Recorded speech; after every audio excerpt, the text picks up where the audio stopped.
What's going on, guys? Let's talk about Avatar: The Way of Water. This is going to be my spoiler review on this film, so if you have not seen the film yet, watch this video after the fact, unless you're okay with being spoiled. If you are, then let's dive in. Get it? Dive in? Pun intended. Avatar: The Way of Water is probably the most beautiful film you've ever seen in the cinemas to date. It blows away Dune, and Dune to me was phenomenal. It was amazing to see it in the theaters a year ago. This supersedes that by 5 or 10, and you need to see this in 3D. Even if you say, well, Bobby, I get dizzy in 3D, you will not get dizzy with this film. This is a beautiful film that needs to be seen this way. We've never seen CGI this way. We've never seen graphics this way. We've never seen underwater world created this way. Nothing looks fake at all. Only one thing sort of looks a little bit off, and just a hair. And I'm talking because the level's so high in this film. It's when they create little baby Na'vi and they're floating in the water. That one you kind of go, okay, they didn't really use a real baby, I don't think, because it looks a little bit too CGI. You only notice that because everything else looks so friggin' real. It's mind-blowing that they created all these sea creatures, and the detail from their skin, the textures of the scales to everything is like, it's not a film, guys. This is an experience. This is an experience you need to see. Now, in terms of the storyline, think of it this way. If you compared Avatar, the first one, like Dances with Wolves, this is Dances with Wolves Part 2. You know, when they leave the reservation and they go on another land with their family and their tribe, that's kind of what this is about. Except at this point in time, Jake Sully and his family, he has 4 kids, by the way. He's got 2 sons, 1 daughter, and 1 adopted daughter from Grace Augustine, who has a sort of hybrid Na'vi daughter. We don't know exactly how this came to be. They plant some seeds, but they don't answer it in this film. So if you're wondering if they do not. Some reviewers hated that. I actually like it because it sets up 3 and 4 quite well. There's also this young boy called Spider. He's a human that lives among the Na'vi, kind of like Tarzan in a way. And he looks kind of like Tarzan too. But blonde hair and dreadlocks, and yeah, he paints himself with little blue stripes once in a while. But yeah, it's Tarzan. What we're seeing in this film is Jake Sully, who is now he's always been a warrior. He's a military guy. He's a father that is very strict. He treats his kids sort of like soldiers in some ways, but that's kind of like what most military fathers out there, they're so regimented at times, sometimes forget that emotional level they need to have with their kids, which Natiri sort of reminds Jake along the way. But the one thing that Jake does face now is being a great warrior. He's also very protective of his family, to the point he's willing to run away from a fight to protect his family, and that is what this film is about. So he leaves the forest, he goes to the ocean, hence the Way of Water, with the Metakaina tribe. Him and his family now have to adapt to a new way of life, which is with these water people, so to speak. And they are Na'vi, but they have different body types that sort of have adapted over the years because they live in the water. So now they have to adapt to this way of life. And it's challenging for some of the kids. Some of the kids could do it better than others. So I would say out of the 4 kids, the one that stood out to me the most, which is really, this story is really kind of pivoting around the majority of the time, is Loak, played by Britton Dalton. He does a fantastic job. He's that middle child where he's a little bit rebellious. He never really has the approval of his family.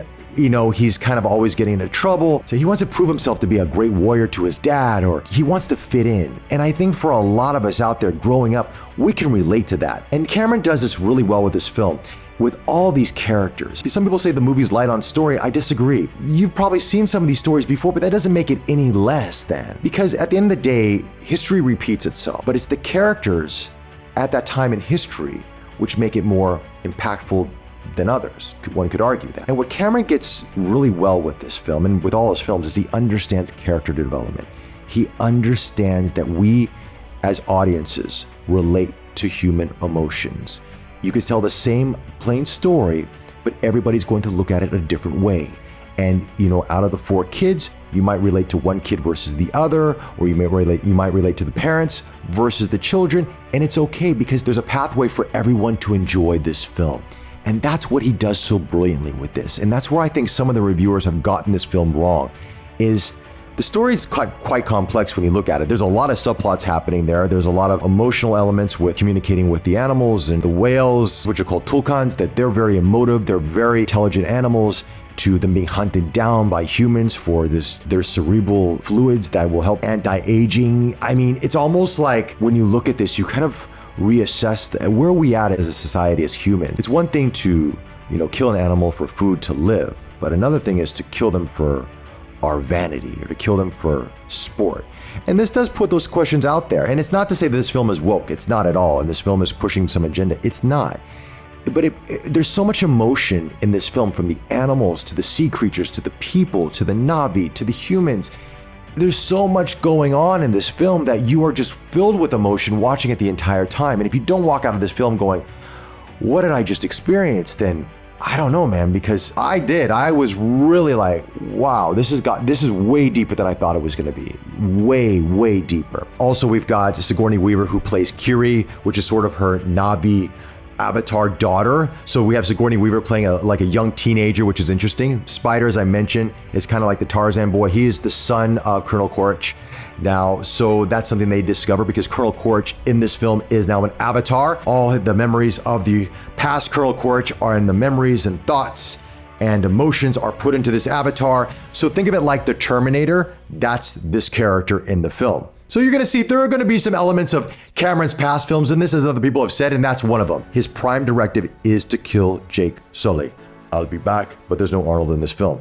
But maybe they'll put Arnold in. You never know. Maybe Avatar 3 or 4. Kate Winslet in this film, you won't recognize her character. She speaks with an accent, and she does speak in more native tongue than anything else. So yeah, it was one of those things where I was expecting to really hear Kate Winslet's beautiful voice, but you will miss her if you don't know who she is. Well, I mean, you'll guess who she is when you watch the film, but obviously if you read IMDb or Wikipedia, you'll know who the character is. But in terms of the voice acting, you won't get it in the film. She really does a great job. I will say, to me, some of the standouts, again, Sam Worthington does a great job as Jake Sully. His growth as a character, from being a father, now a leader of a tribe, to now having to protect his family, to understanding that he has to stop running. He has to now stand up to fight. Natiri by Zoe Saldana does a phenomenal job in this.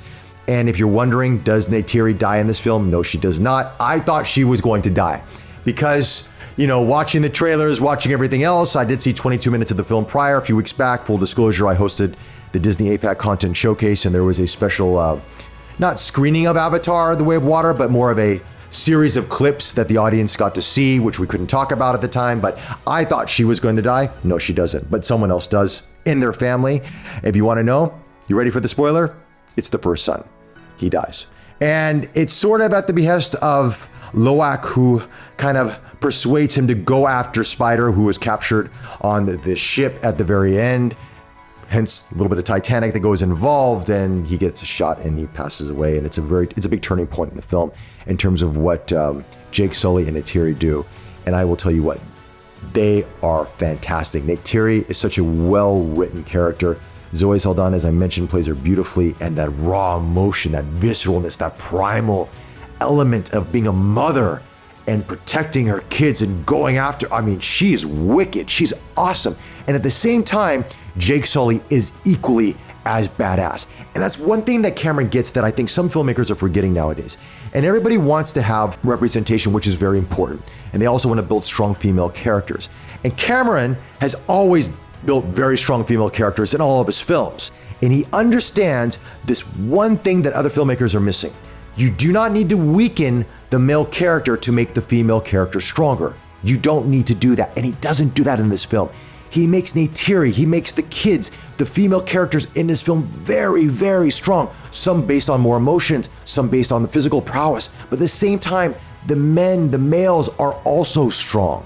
And they complement each other in various different ways. If it's through the way that they interact or the way that they have to solve a problem. Each are helping each other along the way. And it's brilliant how he does this. And I wish more filmmakers will watch Avatar: The Way of Water and go, look, this is what we need to do to build stronger female characters. We don't need to make them any weaker. We just may have to make everybody different and unique.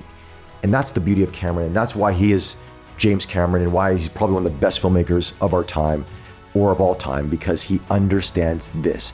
And I think this needs to be seen in today's society now more than ever, and he does it brilliantly and beautifully. Outside of that though, this film does leave you hanging for Avatar 3 in the sense that Sully and Quaritch go into a battle. They battle it out at the very, very end. Sully does get the best of Quaritch, but his son, Spider, decides to save him because not having a father figure in his life, so to speak, or not having someone of blood origins, he sort of relates to this avatar, even though it's technically not blood relation, but because it is his father, and from the mind and emotions that they've implanted in this avatar, he does end up saving him. And so it continues on, but nobody knows that he did this.